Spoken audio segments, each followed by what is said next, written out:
Alors, merci là, pour votre présence. Ça nous fait plaisir d'être ici pour vous présenter, en fait, les différentes possibilités de recherche à la faculté de médecine. Nous allons commencer la présentation avec un petit vidéo, puis après ça, bien, chacun des conférenciers va vous présenter les différents programmes de recherche qui existent à l'université et à la faculté de médecine.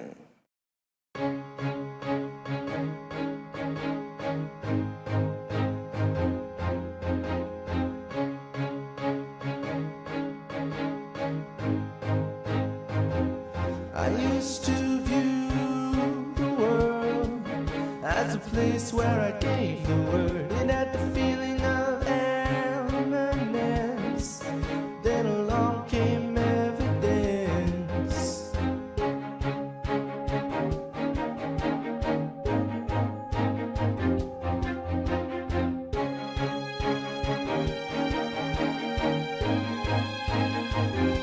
I used to give advice, see disarray in my patient's eyes. I listened to the company sing.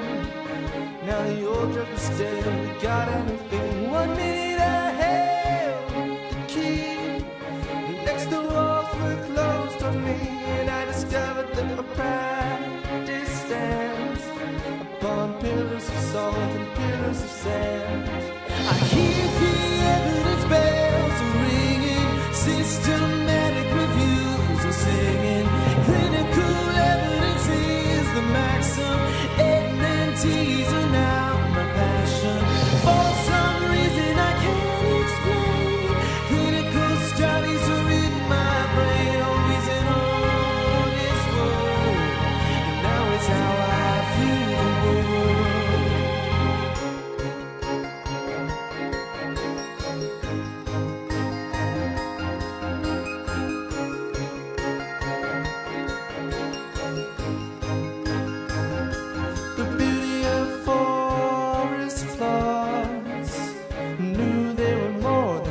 Confidence intervals show the light.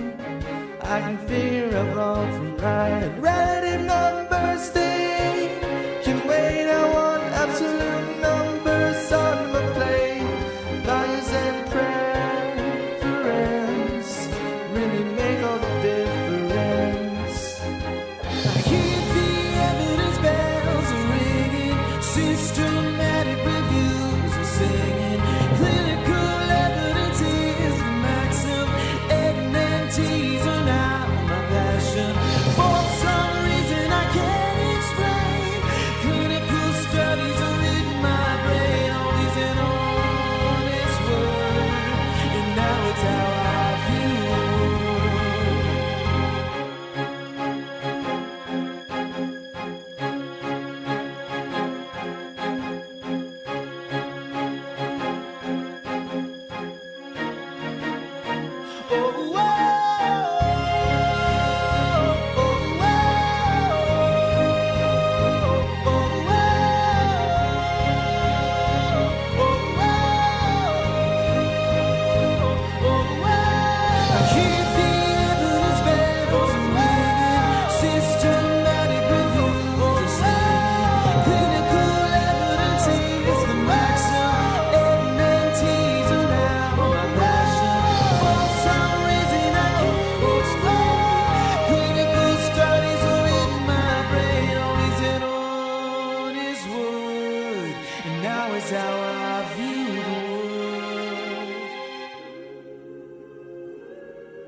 Alors, comme je disais tout à l'heure, je suis médecin de famille et également chercheure clinicienne.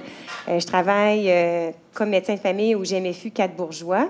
Puis, je suis chercheure clinicienne associée au Centre de recherche de l'Institut universitaire de cardiologie et pneumologie de Québec et également au Centre de recherche en soins de première ligne là, de l'Université Laval. Le but de la présentation, en fait, aujourd'hui, c'est de vous présenter les différents programmes de recherche qui existent à la Faculté de médecine quand vous êtes étudiant au doctorat là, en médecine. Donc, moi, je vais vous présenter la portion plus des stages de recherche, le profil recherche, puis le programme conjoint maîtrise-doctorat. Puis ensuite, Catherine Beaumont, qui est étudiante en médecine, va vous présenter, en fait, son expérience dans le programme MD Maîtrise. Ensuite, Sarah Numainville, qui est médecin de famille également, va vous présenter le programme clinicien érudition. Puis, on va terminer avec la présentation de Michel Prudhomme, qui est le directeur du programme clinicien chercheur. Il devrait arriver. Si jamais il n'est pas là, on va quand même faire sa portion de présentation, puis on va être en mesure de répondre à vos questions du mieux qu'on peut. Alors voilà. Pour commencer, je voulais aussi vous dire que c'est possible de faire une carrière comme clinicien-chercheur. Moi, je fais environ 50 de mon temps en médecine puis 50 de mon temps en recherche. Ma programmation de recherche porte principalement sur l'optimisation de la prise en charge des facteurs de risque des maladies cardiovasculaires via les saines habitudes de vie, avec l'aide d'une équipe interdisciplinaire, kinésiologie, kinésiologue, nutritionniste. Je m'intéresse surtout aux pathologies de l'hypertension, diabète, obésité. On sait que la pierre angulaire pour traiter les maladies chroniques, c'est les saines habitudes de vie, mais encore en soins de première ligne, il y a du travail à faire. Donc, moi, je cherche à essayer de structurer et organiser mieux là, les services. Puis également, comme chercheur, je vois aussi à étudier la relation entre l'obésité abdominale, la condition cardio-respiratoire, puis les tensions artérielles et les différents là, paramètres cardiométaboliques. Alors, voilà. Je vais débuter ma présentation. Si jamais vous avez des questions au fur et à mesure, gênez-vous pas, ça va me faire plaisir d'y répondre. Puis on s'est gardé quand même du temps à la toute fin de la présentation pour répondre à vos questions. Donc, la Faculté de médecine va valoriser beaucoup la recherche parce que c'est cohérent à la formation médicale, c'est stimulant pour les avancées en médecine et l'amélioration des soins pour les patients. Il y a également une possibilité là, de faire une carrière comme clinicien-chercheur. Les divers volets qui s'offrent à vous comme étudiant en médecine sont les stages de recherche. Il existe 3 stages de recherche, le 1, le 2 et le 3. Il y a également le profil recherche qui est 12 crédits puis qui s'intègre dans votre doctorat en médecine. Il y a également la maîtrise en recherche et le doctorat en recherche. C'est des programmes simultanés, mais c'est des programmes différents. Donc, il y a le doctorat en médecine et le programme de maîtrise ou doctorat. Donc, je vais commencer par vous parler des stages de recherche. Donc, ça, c'est la meilleure introduction à la recherche. Vous pouvez en faire l'été, l'automne, l'hiver. Il n'y a aucun prérequis d'expérience en recherche. Vous pouvez faire des stages en recherche fondamentale, clinique, épidémiologique, pédagogie. C'est vraiment vous qui choisissez les stages en fonction de vos intérêts. C'est ouvert à tous. Il n'y a pas d'obligation d'être dans le profil ni de vouloir faire une maîtrise ou un doctorat, mais c'est un beau tremplin pour aller faire justement les études à la maîtrise et au doctorat. Là, je vais vous parler du premier stage, qui est le stage de recherche 1. C'est un stage qui se déroule seulement l'été. C'est le MED 1102 qui a 3 crédits. Donc, c'est un stage de 8 à 10 semaines d'une durée là, de 5 jours par semaine. Donc, c'est vraiment un stage à temps plein pendant la période d'été. Il y a aussi un concours de bourse salariale qui est arrimé à ces stages-là.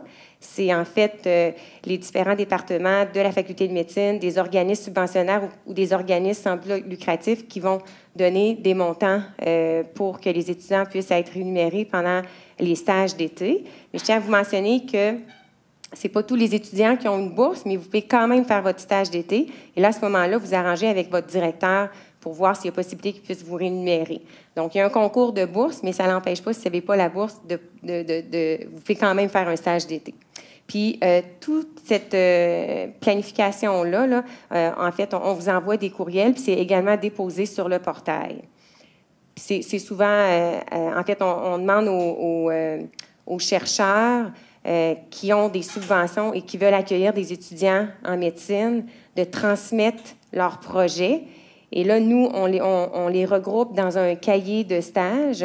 Puis, ensuite, les étudiants, bien, vous pouvez aller voir sur ce cahier de stage-là les différents projets de recherche. Souvent, il y en a environ 100. Et là, vous lisez les résumés, les chercheurs, les différents thèmes de recherche. Puis après ça, bien, vous pouvez contacter les chercheurs pour savoir s'ils seraient intéressés à vous recevoir dans leur laboratoire. Alors, ce que ça implique, les stages de recherche, bien, c'est en fait, c'est vraiment une initiation à la recherche. Donc, vous allez être en mesure d'élaborer une hypothèse de travail et des objectifs spécifiques, mais avec votre directeur de recherche, parce que le projet, en fait, il vient des subventions du chercheur. Donc, vous arrivez avec ça. Donc, vous prenez connaissance des hypothèses et des objectifs. Ensuite, vous prenez aussi connaissance de tout le processus pour l'approbation au comité d'éthique, dans le centre où vous allez effectuer le projet de recherche. Vous allez également participer aux différentes expérimentations et vérifier les hypothèses de travail en rejoignant les objectifs énoncés. Vous allez également collaborer avec les autres membres de l'équipe de recherche. Puis en fin de stage, on vous demande de rédiger un rapport de 5 pages sur le projet de recherche, puis également là, de parler un peu de l'incidence du stage sur votre formation. Puis, dans le cadre du stage d'été, vous êtes... en fait, c'est une participation qui est obligatoire au colloque annuel des stages d'été. C'est 1 crédit. Puis, habituellement, le colloque a lieu au mois de novembre. Cette année, il va avoir lieu le 23 novembre. Donc, dès que vous inscrivez au stage d'été, l'inscription au colloque vient d'emblée. Il faut que vous prépariez une présentation par affiche ou présentation orale. Puis là, l'équipe dans laquelle vous êtes vont vous aider à préparer ça. Vous allez être évalué par des juges, puis il va y avoir également des prix d'excellence. Je vous ai placé ici l'affiche de l'année dernière pour vous montrer un peu l'horaire. Il y a la présentation par affiche et le matin, de 9h à midi. Puis ensuite, il y a la présentation orale. Puis, il y a différents prix pour les affiches et les présentations orales. Il y a même un prix pour une participation au Congrès national des étudiants à Galveston, au Texas. Puis, on vous donne une bourse, puis on paie toutes vos dépenses. C'est un très, très beau congrès. Les autres prix, c'est des prix en argent. Alors, ça, c'était pour le stage 1 d'été et le colloque. Pour ce qui est du stage 2, c'est un stage qui est à temps partiel puis qui va être offert plus dans la session d'automne ou d'hiver. C'est un jour par semaine pendant 15 semaines. Il n'y a pas de concours de bourse salariale associé à ce stage-là. Puis, c'est des fois une continuité du stage d'été puis du colloque. Des fois, les étudiants vont commencer par le stage à temps partiel, puis après ça, faire le stage d'été, ou des fois, seulement faire le stage à temps partiel. Pour ce qui est du stage de recherche 3, c'est un stage à temps plein, 5 jours semaine, pendant 8 à 10 semaines. Puis, il faut avoir fait le stage 1 avant de faire le stage 3. C'est 2 stages à temps plein. Les objectifs de ce stage-là sont similaires à ceux du stage d'été de recherche 1. Alors, ça, c'est les stages de recherche. Pour, savoir un peu comment ça fonctionne, la première étape, c'est de trouver votre projet et votre directeur de recherche. Ensuite, vous allez compléter le formulaire de demande d'inscription sur le site Infoprogramme du doctorat en médecine. Puis là, vous allez acheminer à l'agence de gestion des études les documents. Tout est déposé dans le site du portail. Puis, à la fin de la présentation, je vais vous montrer un exemple, comment on peut aller chercher des projets, puis comment les sites de la faculté sont conviviales. Alors voilà, ça, c'était pour les stages de recherche. Pour ce qui est du profil recherche, c'est un profil où vous allez accumuler 12 crédits. C'est 6 crédits de stage de recherche et 6 crédits de cours. Puis les objectifs, c'est d'éveiller votre intérêt pour la recherche, intégrer les différentes étapes reliées à la démarche scientifique, puis approfondir la terminologie utilisée lors des communications scientifiques. Alors, vous avez les 6 crédits de stage de recherche. Donc, ça peut être un stage à temps plein d'été, le colloque d'un crédit, plus un stage à temps partiel. Puis pour ce qui est des cours, vous choisissez un cours parmi les 4 cours au niveau de la communication. Puis pour l'éthique, vous choisissez un cours aussi parmi ces 5 cours-là. Puis les avantages, c'est que vous allez participer vraiment activement à un projet de recherche dans votre domaine d'études d'intérêt. Vous allez également confirmer vos intérêts envers un domaine de recherche en particulier. Vous allez connaître également une méthode scientifique plus rigoureuse. Vous allez apprendre à rédiger, à approfondir la terminologie utilisée dans le domaine des sciences. Puis, vous allez en même temps développer la capacité d'analyse et la maîtrise du matériel scientifique. Puis, ce qui est intéressant avec le profil de recherche, c'est que sur votre diplôme de doctorat en médecine, vous allez avoir la mention profil recherche. Donc, ça, c'est vraiment un programme qui est intégré à l'intérieur du doctorat en médecine. Donc, les admissibilités puis les marches à suivre, il faut avoir acquis au moins 24 crédits dans le programme d'études, avoir une moyenne cumulative égale ou supérieure à 2,67 sur 4,33. Il est important de rencontrer la direction du pré-externat pour justement s'assurer que vous êtes en mesure de faire ce profil-là. Puis, si vous voulez en savoir plus, il existe le site web du profil de recherche. Je suis allée justement hier le regarder là, pour préparer la présentation, puis il est convivial et toutes les marches à suivre sont bien décrites. Alors, pour ce qui est du programme conjoint maîtrise et MD maîtrise, en fait, c'est un programme qui est en plus du doctorat en médecine, donc ça relève plus du vice-décanat aux études supérieures. Il faut avoir un bac complété ou 78 crédits du programme de doctorat en médecine. C'est sûr que ça exige une bonne discipline de travail parce que, comme je disais, c'est 2 programmes. Il faut être bien organisé. On vous propose de faire un cheminement pré-externat 2 ans et demi. Donc, il y a beaucoup d'étudiants que j'ai rencontrés qui font leur préclinique avec la maîtrise, puis souvent, ils vont prendre une année d'études et de recherche avant de débuter l'externat. C'est un peu la façon de faire quand on débute la maîtrise au préclinique.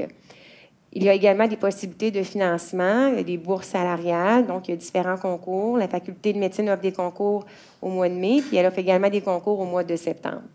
Puis, on offre également un encadrement là, pour que vous puissiez réussir le programme simultané. Pour ce qui est de la formation MD-PhD, c'est si vous avez une maîtrise. Il y a une prolongation de formation de 2 ans qui va être dédiée uniquement à la recherche, puis ça va être ajouté à votre formation là, de doctorat en médecine. Il y a également une possibilité de financement.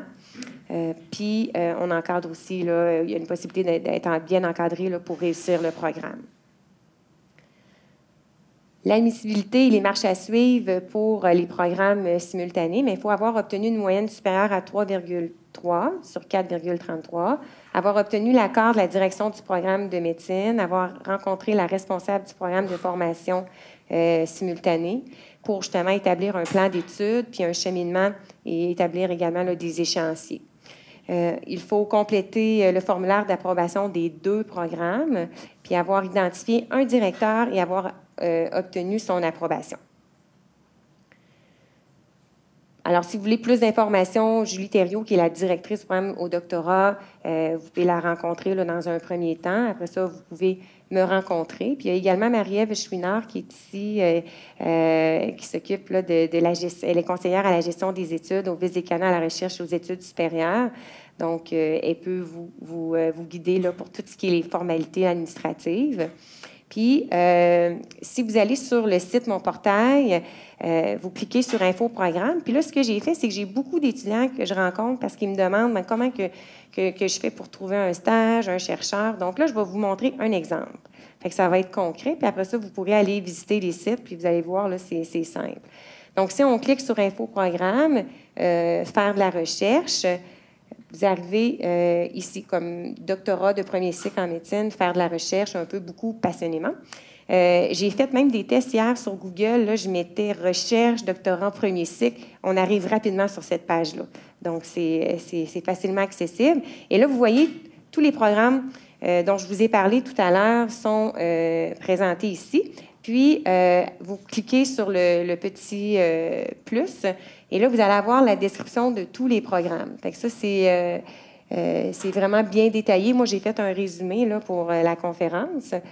Puis, si on clique sur « Maîtrise », bien là, vous allez avoir là, une description du programme. Puis, si vous voulez savoir, les programmes de 2e cycle, c'est quoi, quels programmes sont offerts à la faculté, bien là, on les a ici. Fait que vous avez la biologie cellulaire et moléculaire, une possibilité. Puis ça, c'est maîtrise et doctorat, c'est les 2. Épidémiologie, kinésiologie, médecine moléculaire, microbiologie, immunologie, neurobiologie, santé publique, sciences cliniques et biomédicales. En fait, c'est tous des programmes qui sont différents en termes de cours.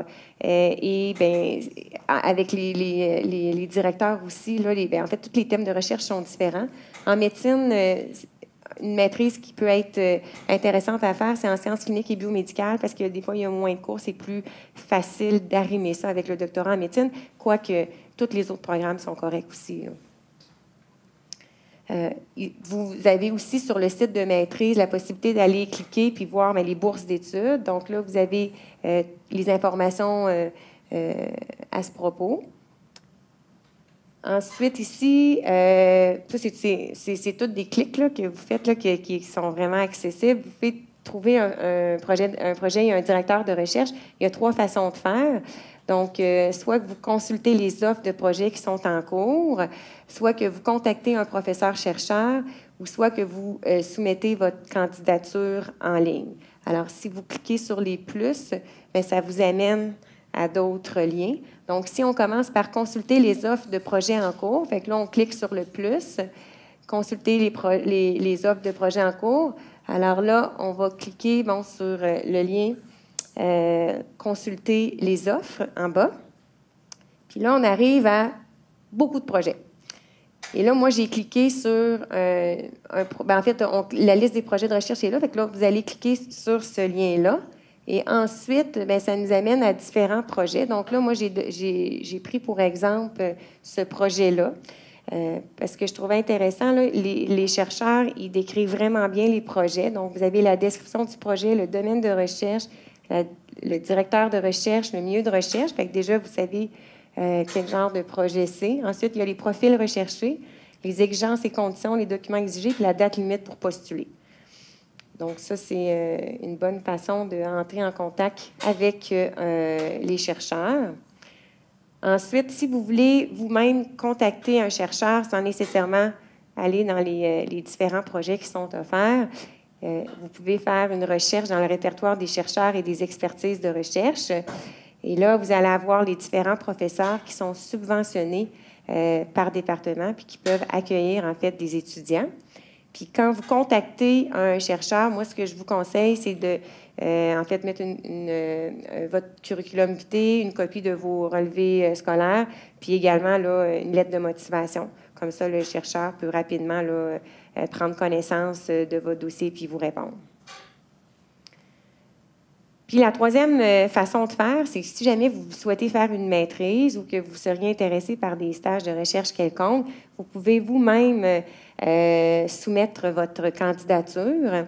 Et là, c'est le canevas qu'on a. Fait que vous demandez le niveau de formation recherché, vos domaines d'intérêt, vos intérêts dans la recherche. Vous pouvez aussi décrire votre formation, expérience recherchée, puis les motivations à entreprendre des études graduées. Et là, les chercheurs de l'Université Laval vont aller regarder ça et communiquer avec vous. Donc, voilà, c'était en gros là, les principaux programmes qui sont offerts là, au préclinique.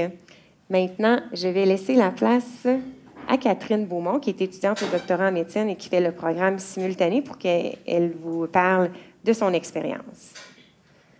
Donc, bonjour. Je m'appelle Catherine, je suis étudiante en 3e année présentement, puis je fais le cheminement MD-MSC. Un petit background de mon parcours, j'arrive du cégep, j'ai fait le cheminement en 2 ans et demi parce que j'avais dans la tête de vouloir faire de la recherche et notamment probablement une maîtrise, ce qui s'est avéré... en fait, j'ai poursuivi mon idée. Alors là, moi, mon expérience par rapport à la maîtrise s'adresse surtout aux étudiants du préclinique. Je vois qu'il y en a quand même beaucoup ici présentement. Par contre, je sais qu'il y a moyen de faire une maîtrise au niveau de la résidence. Je pense qu'au plus tard dans la conférence, on va aborder le sujet. Puis aussi, à l'externat, c'est peut-être un peu plus complexe là, de joindre les études graduées avec... l'externat, donc peut-être que c'est un peu moins, cette partie-là de la conférence va un peu moins vous regarder, mais vous pouvez toujours le faire rendu à la résidence. Alors, c'est ça. Moi, je fais de la recherche au niveau fondamental en cardiologie. Je travaille avec des animaux. Bref, alors, c'est pour vous dire un peu la variété de styles de recherche qu'on peut retrouver en médecine. Moi, j'ai des connaissances qui font de la recherche en épidémiologie, j'ai des connaissances qui font de la recherche vraiment plus clinique avec des patients, en neurosciences, par exemple. Alors, l'important, en fait, c'est que vous trouvez un projet de recherche qui vous intéresse. Comment, moi, je vous conseille grandement de procéder, c'est de d'abord faire un stage de recherche pour voir si vous aimez ça. Si vous n'avez jamais fait de recherche, embarquez pas dans une maîtrise d'emblée parce que ça se peut que vous allez la trouver dure. Alors, mon premier conseil, ce serait de vous trouver un stage de recherche. Puis c'est sûr que si vous aimez le stage de recherche que vous faites puis que vous pouvez poursuivre le projet à la maîtrise, aux études graduées, allez-y d'emblée avec ça. Je pense que c'est un bon conseil. Autre conseil, c'est que si vous décidez de suivre de faire une maîtrise, par exemple, c'est de partager votre décision avec votre directeur de recherche le plus rapidement possible parce que vous pouvez en appliquer dès la première année avant même d'être inscrit à la maîtrise aux bourses des organismes subventionnaires, par exemple. Donc, ça va vous permettre d'avoir plus d'occasions d'obtenir une bourse, par exemple. Sinon, maîtrise, en général, c'est quoi? Ça inclut des cours, donc j'ai des cours de statistique, par exemple, des cours de biologie moléculaire, des cours d'épidémiologie plus poussés que ce qu'on reçoit en médecine, bien sûr. Sinon, il y a aussi des crédits de recherche. Alors, les crédits de recherche, c'est, par exemple, un bloc de 12 crédits pour être à temps plein, par exemple, sur la session d'été ou durant la session d'automne de la troisième année, par exemple, si on fait le cheminement en 2 ans et demi. Alors, ces crédits-là, c'est tout simplement de la manipulation en laboratoire, c'est de la collecte de données. Donc, c'est vraiment la recherche que vous faites. Ça peut être chez vous, ça peut être en laboratoire, c'est libre à vous. Donc, ça, c'est un peu le cheminement, les 2 grandes classes de cours que l'on peut retrouver à la maîtrise. Je crois que c'est quand même similaire au niveau du doctorat, mais je ne vais pas plus m'aventurer là-dedans parce que je ne connais pas le domaine. Aussi, à la fin de la maîtrise, il y a bien sûr un mémoire à produire avec les fruits de la recherche de ce qu'on a fait, les articles, par exemple, si on a publié. Puis aussi un séminaire de maîtrise, alors c'est une présentation orale à faire. L'année sabbatique, ou l'année plutôt qu'on devrait dire qui est réservée à la recherche ou aux études, il y a certaines personnes qui ont à la prendre, quand même beaucoup de personnes. D'autres personnes que, selon l'avancement du projet de recherche, ils ont été, par exemple, plus chanceux ou bien qu'il y a eu un meilleur synchronisme des choses et qu'ils vont pouvoir enchaîner avec l'externat tout de suite, d'emblée, par après. J'ai cette opportunité-là. Je ne peux pas dire si c'est une chance ou non. Ça dépend de chacun, sa volonté de l'avancement, disons, du projet de recherche.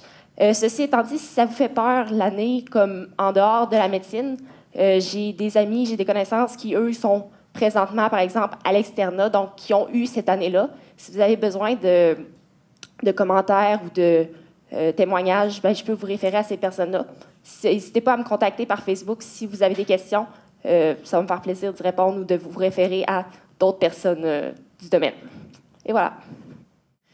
Donc, le programme clinicien érudit, en fait, c'est de ça que je vais parler. Donc, moi, je m'appelle Sarah Numainville. Je suis la directrice actuelle du programme clinicien érudit. En fait, avant de commencer comme directrice, en fait, j'étais à l'Université Laval, j'ai fait de médecine ici, ma résidence en médecine familiale par la suite à l'UMF Laurier. Puis, pendant mes 2 années de résidence, je me suis rendu compte que l'enseignement, c'est quelque chose qui m'intéressait beaucoup, qui me passionnait beaucoup. Puis, je donnais beaucoup de cours aux précliniques et tout ça, donc je me suis informée. Puis, le clinicien érudit m'a beaucoup intéressée, car en plus de parler de recherche, bien, il y a aussi le volet éducation médicale, il y a aussi le volet gestion. On va moins les effleurer aujourd'hui, je vais vous en faire une petite parenthèse, mais si vous voulez plus d'informations, ça me fait plaisir de répondre à vos questions, soit en cours de présentation ou à la fin. Donc, j'ai appliqué, j'ai été acceptée dans le volet éducation médicale en 3e année.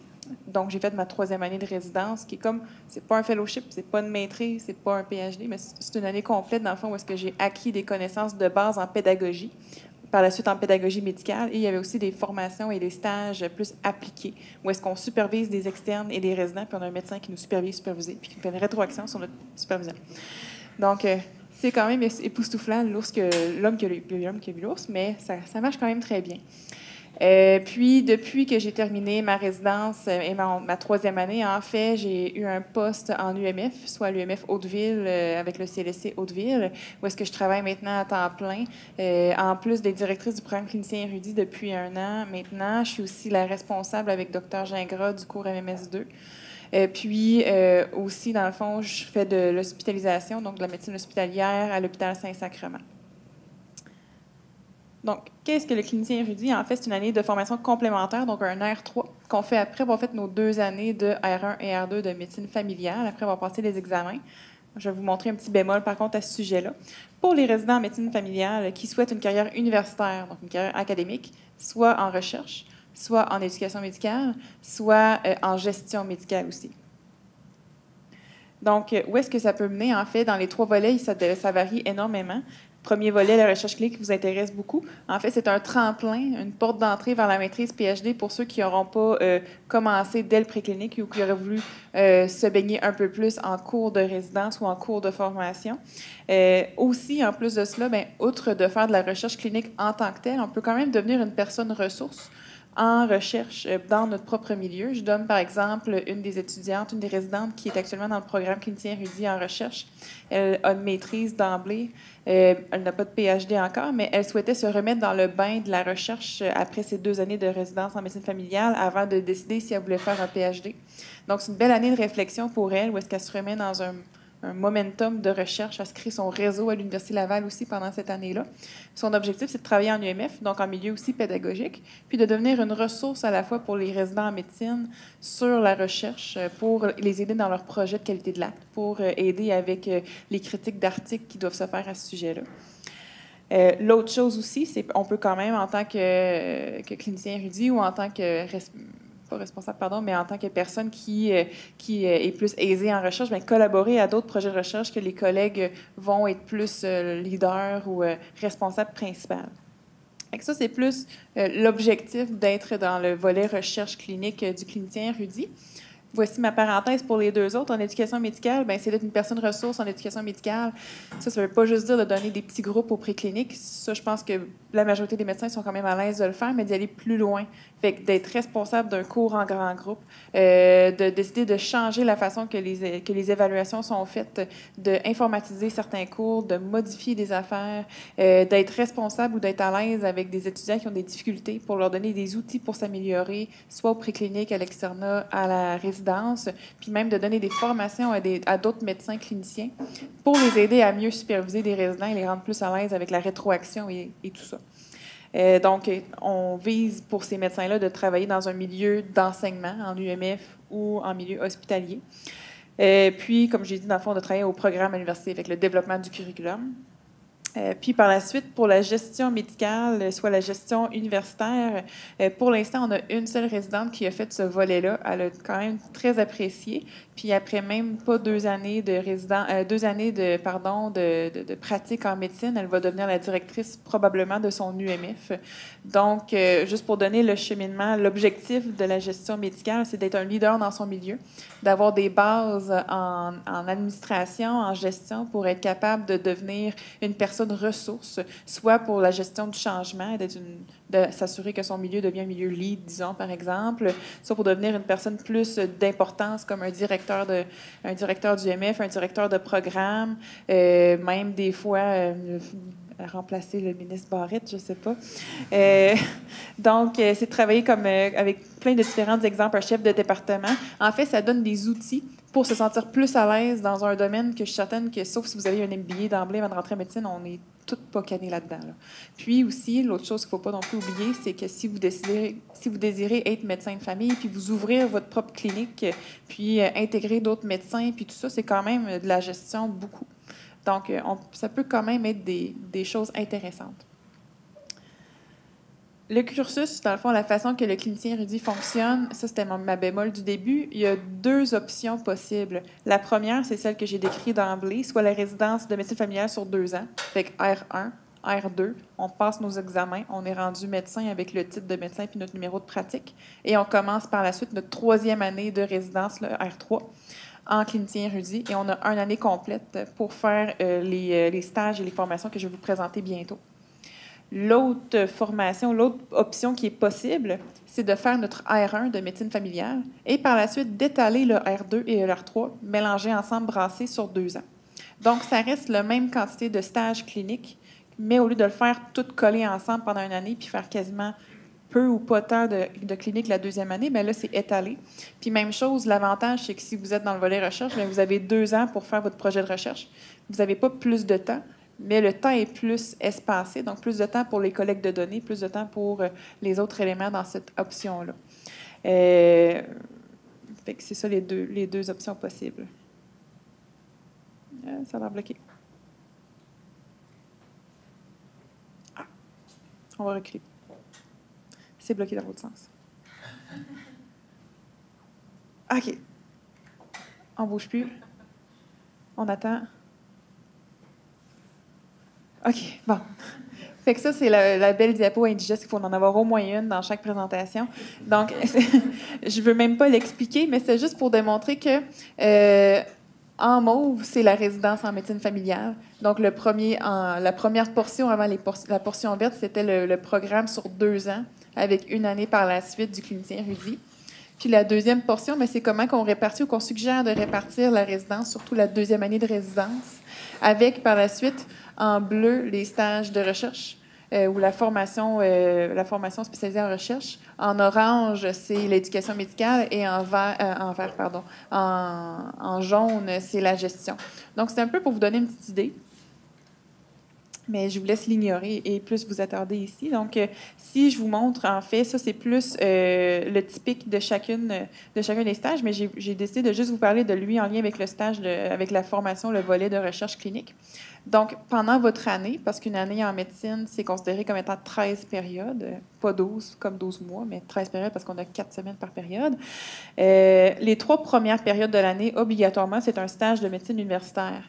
L'objectif de ce stage-là, c'est de vous mettre à niveau, de s'assurer qu'on commence avec une bonne base. Fait que ça donne les bases à la fois en recherche, des cours de recherche plus pratico-pratique, une base en éducation médicale et une base aussi en gestion. Fait que c'est un volet stage commun pour les 3 volets.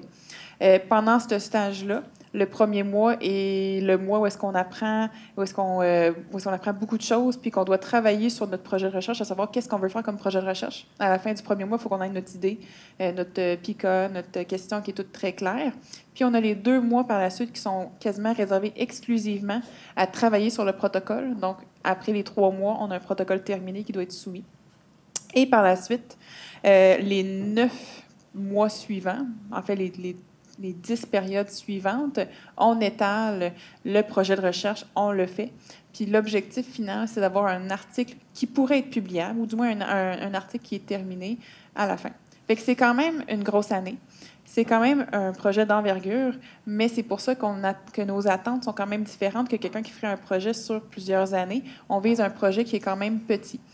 Ce que je donne comme exemple des fois, c'est quelqu'un qui voudrait aller à la maîtrise puis qui voudrait commencer la maîtrise avec les cours que je vais vous montrer ou d'autres choses. Il y a quand même plusieurs projets de recherche qui doivent se faire dans cette année de maîtrise-là. Donc, ils peuvent dire, mon premier projet, c'est la revue de littérature. Vous faites votre protocole sur comment vous voulez faire votre revue de littérature, vous la faites, puis pouf, vous faites votre année avec un article sur qu'est-ce que vous avez fait pour avoir une revue de littérature qui est standardisée, adéquate et selon les guidelines. Puis par la suite, vous pouvez faire votre projet de recherche, dans le fond, étalé sur plusieurs années pour les prochaines étapes. Donc, c'est à ça ressemble l'année. Puis, à travers votre année, vous devez faire votre stage de médecine familiale. Dans le fond, on s'attend quand même qu'il y ait de la clinique qui est faite, soit une équivalence d'environ 25 de votre année, donc l'équivalent de 1 journée par semaine, pour être sûr de ne pas perdre la main, pour être sûr que vos compétences cliniques restent adéquates. Donc, c'est 3 mois qui sont étalés sur 1 année. Donc, disons, pendant les 9 périodes de votre projet de recherche, il y a 1 journée par semaine que vous faites soit du bureau, soit de l'urgence, soit de l'hospice. En fait, c'est vous qui décidez selon ce que vous souhaitez faire comme pratique future. Par exemple, il y a une résidente qui, elle, souhaitait avoir une pratique en obstétrique. Alors, toutes ses gardes, puis tous les moments de clinique, elle essayait de le faire dans des cliniques de périnate et des gardes en obstétrique. Même chose pour si vous voulez faire de l'urgence ou de l'hospice. C'est quand même très, très flexible comme année. Puis même, on donne beaucoup plus d'autonomie aux résidents, puis on lui laisse un peu être maître de son dossier. Puis nous autres, on regarde les résultats par la suite. On les guide quand même plus que ça, mais ça ressemble à ça. En plus du projet de recherche, il y a un cours de 2e cycle en recherche qu'on a comme obligation, comme exigence. C'est à vous de choisir le cours. On a une banque quand même de suggestions. Donc, si vous souhaitez faire une maîtrise, vous savez qu'un des cours est obligatoire, vous pouvez choisir ce cours-là. Puis aussi, on encourage quand même de collaborer au projet de son équipe ou de collaborer dans son UMF à être une ressource en recherche d'emblée dans cette année-là. Fait que soit de guider un projet de recherche des R1 ou des R2, soit de participer au club de lecture sur les heures de dîner pour donner une certaine compétence surajoutée à ces moments-là. Donc, les milieux de stage, c'est l'UMF d'attache. Donc, si vous êtes déjà avec une UMF dans la ville de Québec, vous restez dans cette UMF-là. De un, parce que la clinique est plus simple, vous connaissez déjà le milieu, comment ça marche et les patients qui sont là comme bassin. Vous êtes aussi intégré ou impliqué avec le centre de recherche qui va être affilié avec votre superviseur, puis l'université.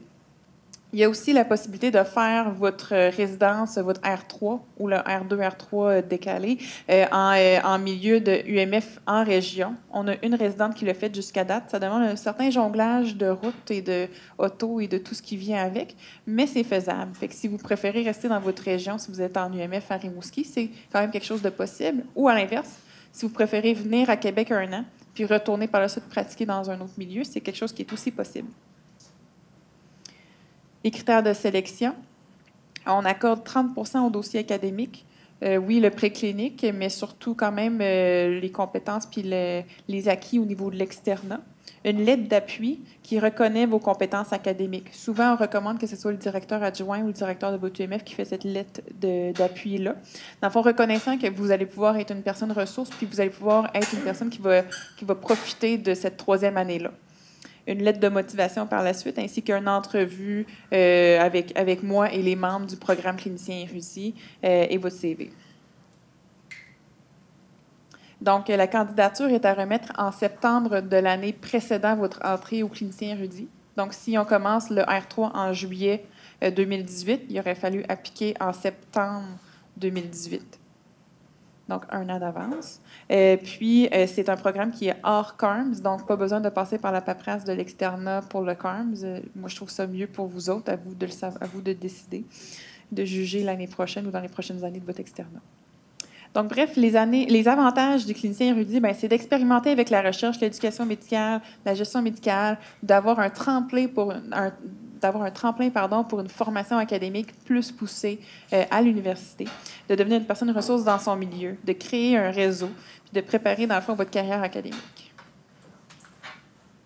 Si vous voulez des informations, je reste toujours disponible. Et Annick Giguère, qui a un PhD, c'est la responsable du volet pédagogie, du volet de recherche. Avez-vous des questions? Oui?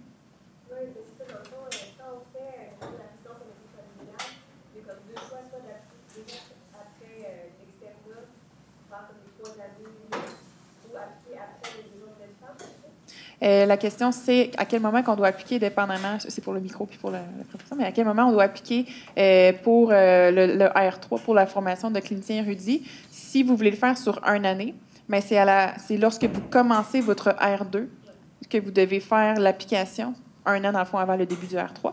Si vous voulez faire sur 2 ans, donc les 2 ans du R2 et du R3 mélangés ensemble, c'est au début du R1 qu'on doit le faire, fait qu'à la fin de l'externat, effectivement. D'autres questions? Oui, merci beaucoup.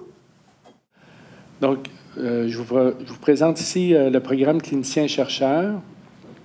Donc, le programme clinicien-chercheur, ce fut une définition assez large pour toute personne qui désire ou s'intéresse vraiment vers une spécialité vers à la fois la clinique et la recherche, puis qui va développer tous ses efforts professionnels pour faciliter la recherche dans le domaine de la santé. Donc, c'est un programme qui relève du Collège royal des médecins chirurgiens. On a vu la présentation qui relève des cliniciens érudits, qui relève plutôt de la médecine familiale. Le Collège royal des médecins chirurgiens, en fait, c'est le collège des spécialistes. Donc, pour l'instant, c'est comme 2 entités un peu séparées, avec les règles séparées, avec les règlements aussi de conformité. Mais nous, à l'Université Laval, on essaie d'unifier tout ça, puis c'est pour ça qu'on veut présenter ça, tout le monde ensemble, pour pouvoir se partager la façon de développer l'intérêt à la fois en clinique et en recherche et faire une formation de plus haut niveau possible.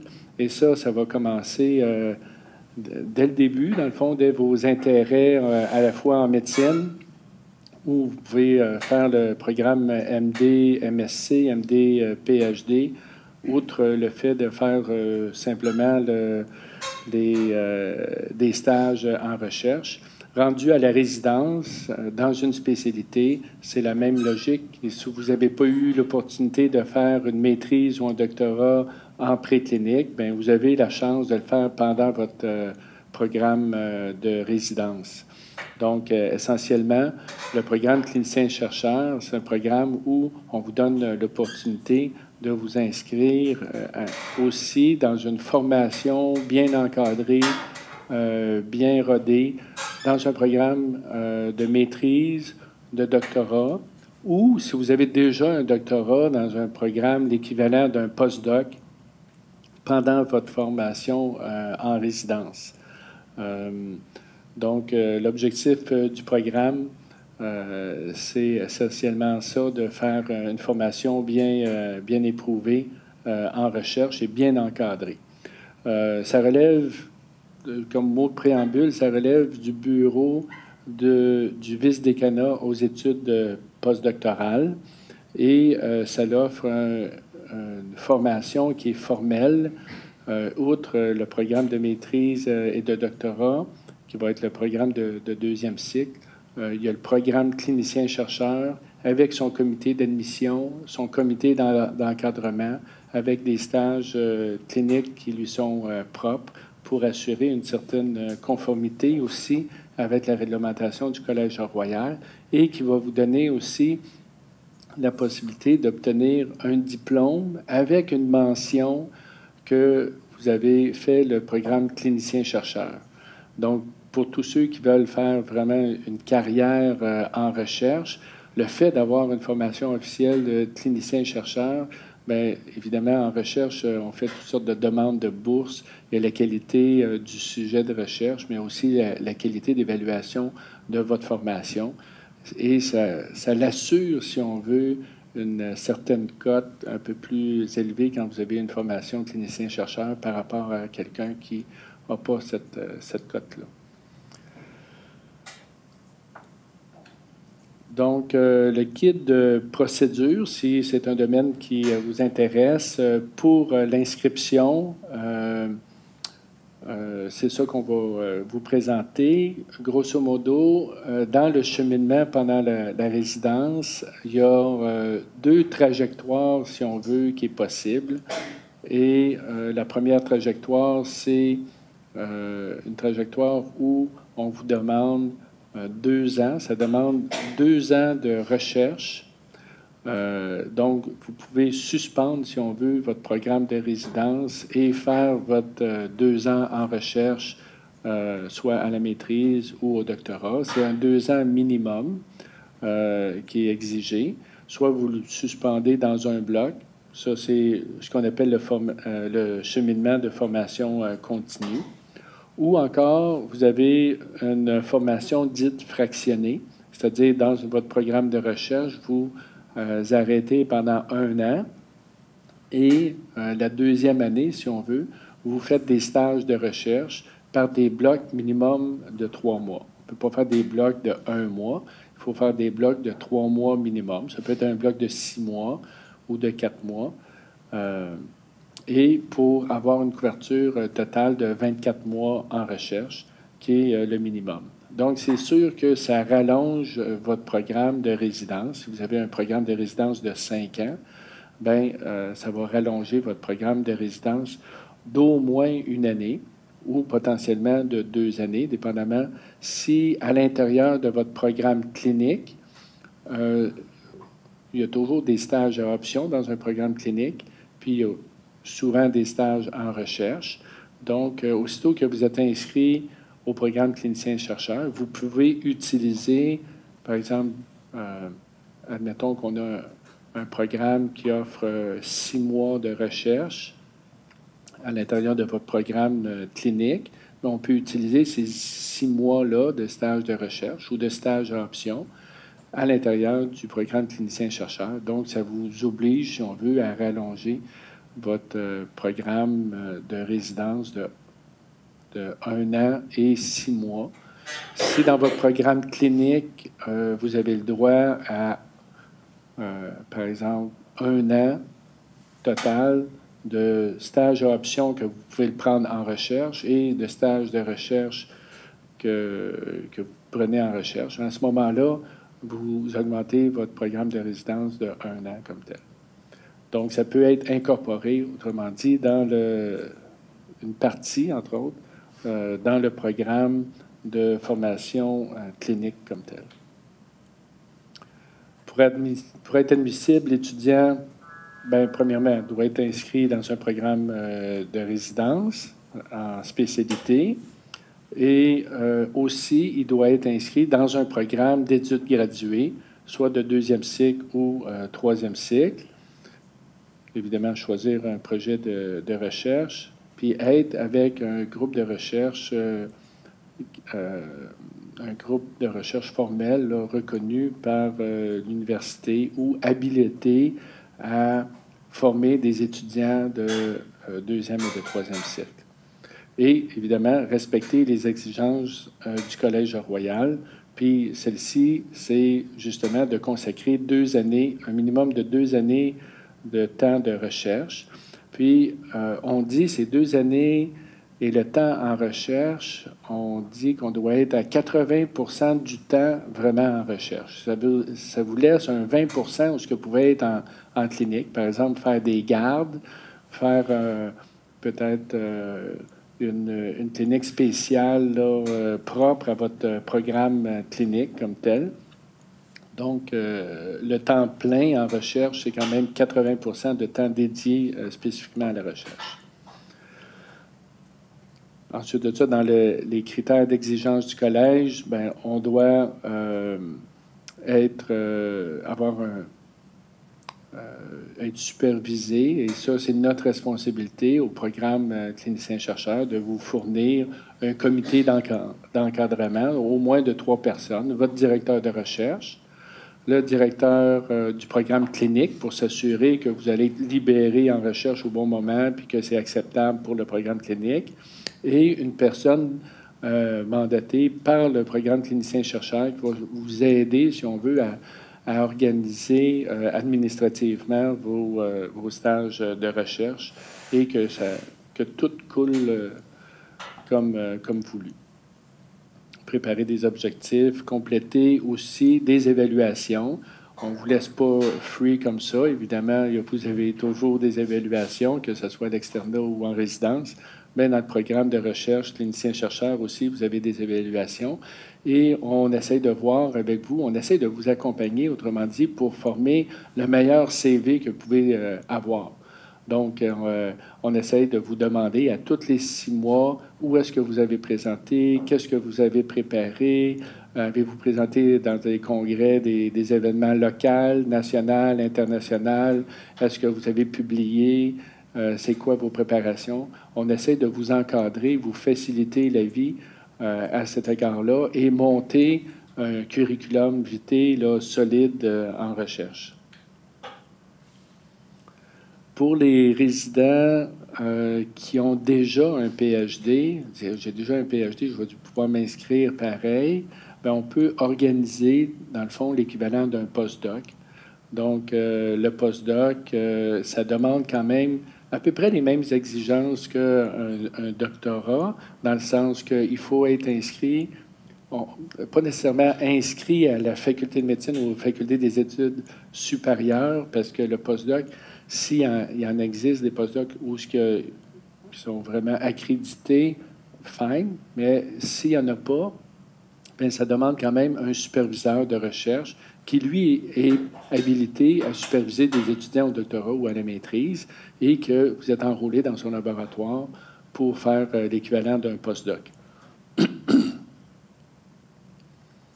Mais vous répondez exactement aux mêmes exigences que si vous étiez inscrit au PhD. Puis, la promotion est accordée. Est-ce que je peux faire un postdoc, puis passer du temps en recherche, puis même pas fournir de thèse ou d'écriture de mémoire, même pas publier? bien là, ça ne sera pas reconnu. Il faut au moins que ça mène à quelque chose. Là. Il faut au moins que ça mène à des publications. Puis si ça n'a pas mené à une publication, bien là, on va vous demander quand même d'écrire l'équivalent d'un mémoire qui va être évalué par un comité de pairs. L'inscription, ben, c'est assez simple. Là. L'inscription se fait en 2 temps. La première étape, bien, il faut que vous soyez inscrit dans un programme d'études supérieures. Et ensuite de ça, vous vous inscrivez au programme clinicien-chercheur.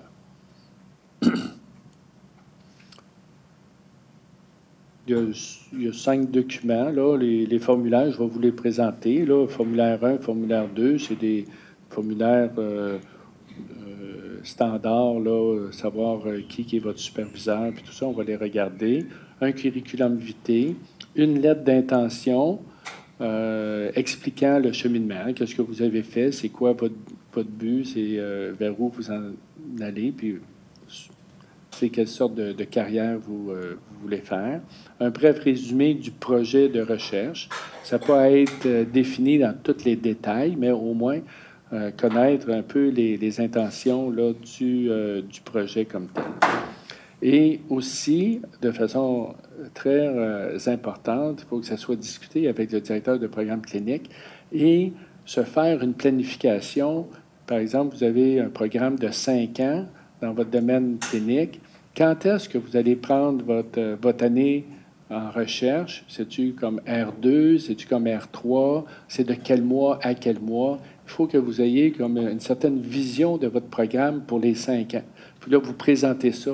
Je vais arrêter, par exemple, de R3 pendant 1 an et demi, puis après ça, je vais continuer pendant 1 an et demi, puis R5, mon début de R5, je vais faire mon dernier 6 mois, puis après ça, je vais être en clinique jusqu'à mes examens, etc. Donc, c'est ça qu'on veut voir, puis qu'on veut pouvoir s'articuler et regarder avec le programme clinique pour voir si ça fait du sens, et aussi avec le directeur de recherche pour savoir si ça fait du sens dans la programmation de recherche comme telle. Puis, ensuite de ça, vous avez une rencontre avec le directeur du programme, qui est moi, puis pour préparer, si on veut, la présentation au comité de programme. Et c'est le comité de programme clinicien-chercheur qui, lui, décide d'accepter ou non un candidat. Et on vous invite à venir présenter l'ensemble de votre dossier. Il n'y a pas de date limite. On peut s'inscrire à n'importe quelle date durant l'année. Le nombre de places, par contre, qu'on peut avoir par année, qui est donné par le ministère, c'est seulement 4 places par année. Je sais que vous êtes beaucoup plus nombreux à faire des programmes, mais c'est quand même un programme contingenté qui est bien structuré, encadré, qui vous mène à une marche supérieure. Mais il y a juste 4 places par année. Il y a actuellement, pourquoi il y a juste 4 places par année aussi, c'est que pendant votre année sabbatique, vous n'êtes pas laissé à vous-même, vous avez quand même un salaire qui est assuré. C'est comme si vous aviez fait un R6 ou souvent des fois un R7. Donc, on a un salaire de au moins 1 année supplémentaire à votre programme de résidence qui est assuré quand vous êtes inscrit dans le programme clinicien-chercheur. La 2e année du programme clinicien-chercheur, si vous faites 2 ans, bien, on va vous demander de faire application à des bourses. Puis là, je vais vous en parler un petit peu plus tard, là, mais il y a des bourses, là, FRQS ou IRSC ou différents organismes. On vous demande d'aller chercher des bourses pour votre 2e année. Si jamais vous n'en avez pas, on essaye de se créer un fonds actuellement à la faculté. Si en cas d'échec de recevoir des subventions, il y a une bourse de la faculté qui peut être octroyée. En termes de scolarité, bien, ça suit grosso modo votre programme de maîtrise ou de doctorat. On suit les exigences de votre programme de scolarité des études graduées. Et aussi, à l'intérieur de notre programme clinicien-chercheur, bien, il y a toute une panoplie d'ateliers en formation en recherche qui vous seront offerts, et il y en a certains qui sont obligatoires dans le programme comme tel. Le cheminement, c'est un cheminement, comme je vous expliquais un peu, conjoint entre votre programme de recherche et de formation clinicien-chercheur, avec l'encadrement, si on veut, de l'encadrement à la fois des deux paliers. Pendant les mois de stage de recherche, le résident demeure toujours un résident actif dans son programme clinique. Donc, si vous avez des gardes à faire, vous pouvez toujours faire vos gardes, etc. Et vous avez aussi une évaluation. Vous êtes évalué pendant vos stages de recherche selon les grilles normales d'évaluation de recherche conformes là, à ce qui est demandé par le Collège royal.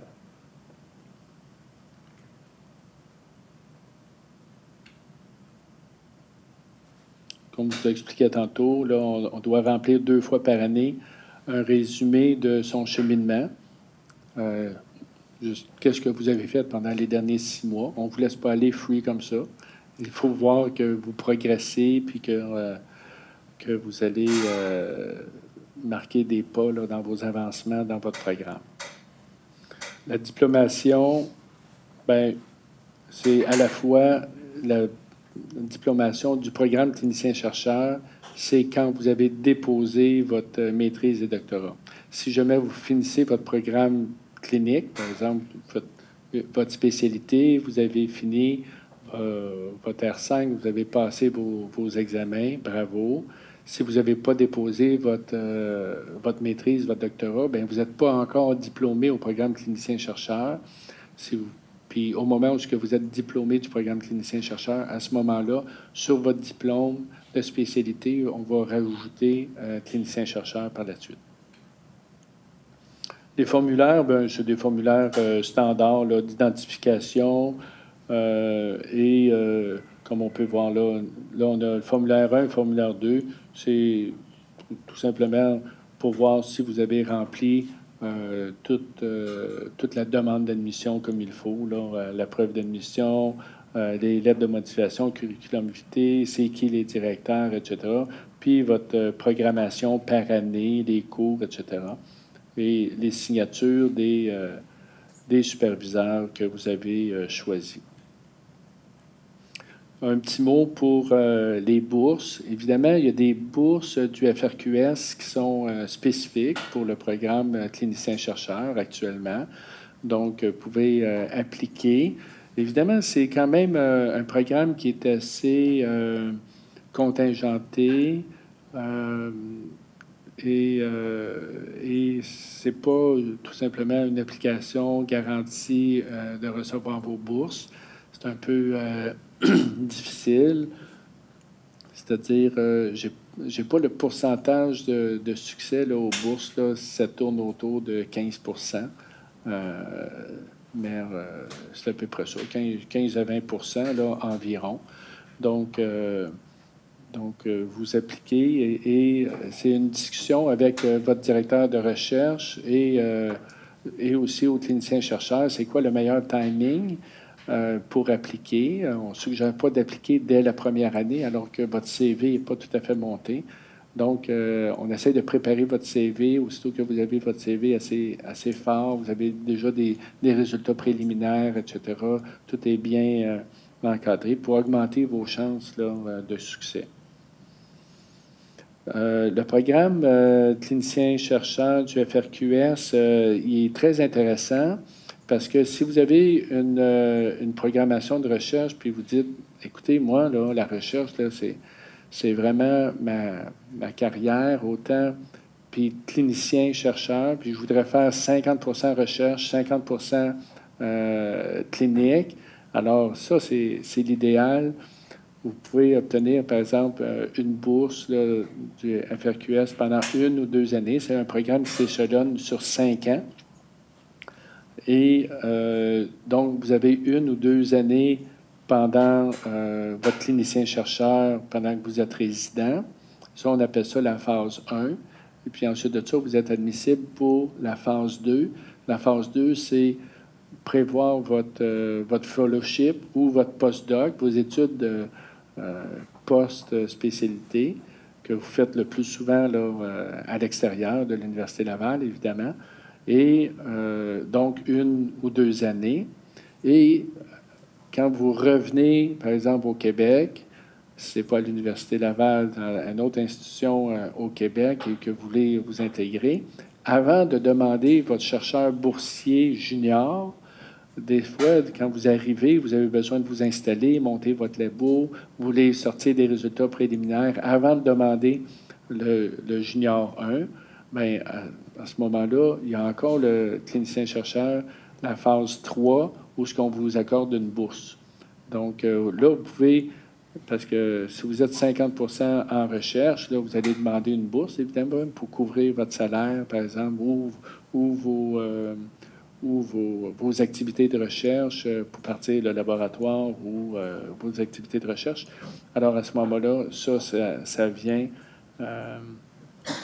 vient vous aider là, à vous installer. Puis ensuite de ça, vous allez pouvoir demander votre junior 1, puis entamer votre carrière de recherche.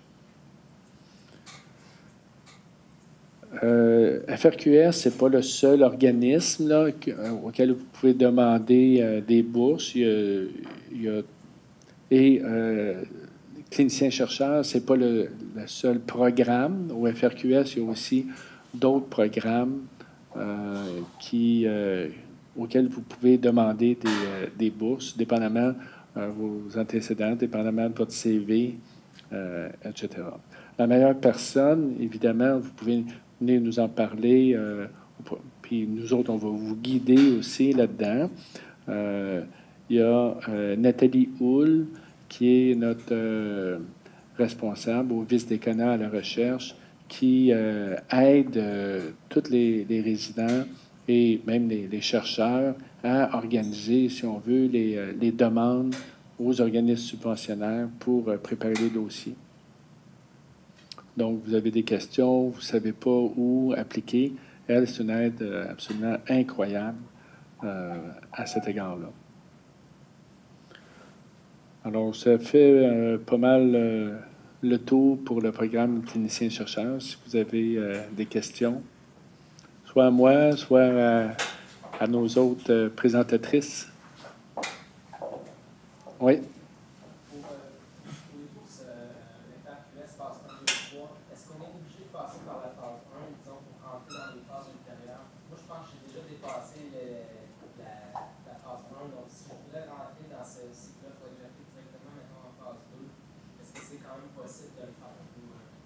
Oui, oui, c'est possible. Oui, c'est possible. Oui. Appliquer en phase 2, c'est-à-dire que, dans le fond, si quelqu'un a une maîtrise ou un PhD, est-ce qu'il serait capable, parce que s'il n'a pas fait clinicien-chercheur, de travailler en recherche d'État, puis d'être aussi FRQS? Ah oui, oui, absolument. C'est pas obligé d'être dans le programme clinicien-chercheur. Il existe plusieurs dizaines d'étudiants qui font une maîtrise actuellement ou un doctorat qui ne sont pas dans le programme clinicien-chercheur. Mais ils ne bénéficient pas non plus de tout le même encadrement là, du programme clinicien-chercheur. Si tu réussis à faire ta maîtrise, ton doctorat là, à l'intérieur de ton programme clinique, et que tu demandes, tu sais, si tu as un an ou 2 ans supplémentaires à faire, puis tu n'es pas dans le programme clinicien-chercheur, bien, il faut que tu ailles chercher ta bourse. Là, dans le programme clinicien-chercheur, bien, tu as une année de résidence supplémentaire qui t'est automatiquement là, octroyée. C'est comme si tu avais déjà une bourse, en plus de l'encadrement des ateliers, etc.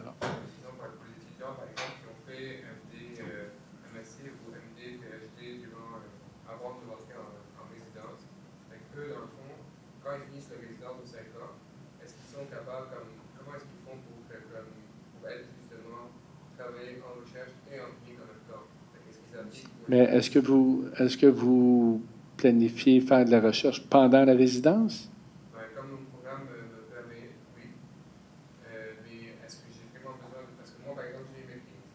là, je suis en résidence en orthopédie. Et dans le fond, moi, j'aimerais bien faire plus tard 50% de mon temps de consacrer à la recherche, puis 50% à opérer ou à faire de la clinique. Est-ce que j'ai besoin d'intégrer le programme clinicien-chercheur pour pouvoir faire ça plus tard? Est-ce que c'est complètement désavantagé par rapport à quelqu'un qui a fait 2 ans de plus durant sa résidence? Oui, après ça, ça va être... Oui, on peut répéter la question. Oui, merci. Donc, la question, c'est, j'ai fait des études graduées, maîtrise ou doctorat pendant le programme préclinique. Je fais ma résidence et je voudrais éventuellement pouvoir faire un programme pas un programme, mais une carrière comme clinicien-chercheur, 50% du temps. Mais pendant ma résidence, je fais juste mon programme clinique. Je n'intègre pas vraiment le programme clinicien-chercheur. Donc, la réponse, c'est oui. En fait, tu peux, dépendamment de ta motivation et de ton... donc, c'est sûr que tu peux organiser la carrière que tu souhaites. Comme tu le veux. Maintenant, quand tu vas venir pour appliquer pour des programmes de subvention, le monde est dur, les subventions sont difficiles à aller chercher, il y a des évaluations très critériées, et évidemment la qualité du projet proposé, mais également ton CV. Et il y a des grilles de points.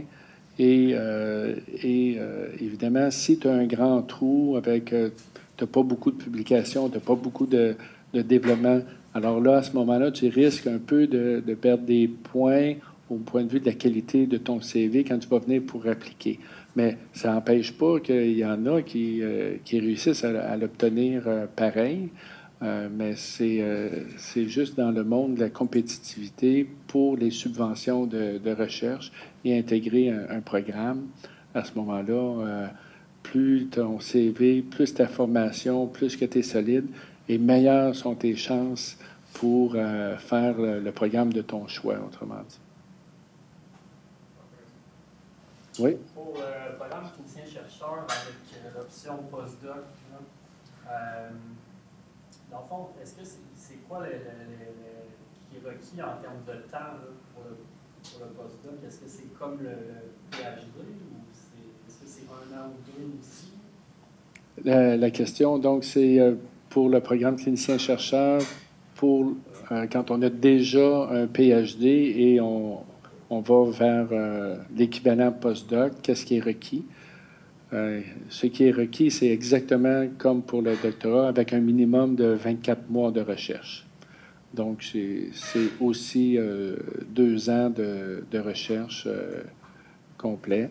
Donc, 1 année, avec le même barème, là, 1 année complète minimum ou encore par période minimale de 3 mois pendant ta formation, et qui mène aussi à au moins une publication, sinon présenter l'équivalent d'un mémoire. Donc, ça peut être aussi comme continu versus fractionné. Oui, absolument. Les deux sont bons. Oui, en arrière. Oui, ma question, en fait, c'est est-ce que la recherche qu'on va faire est obligatoirement canadienne ou on peut aller chercher une recherche avec d'autres endroits dans le monde, un peu comme un fellow? C'est ça ma question. Pendant la période de résidence?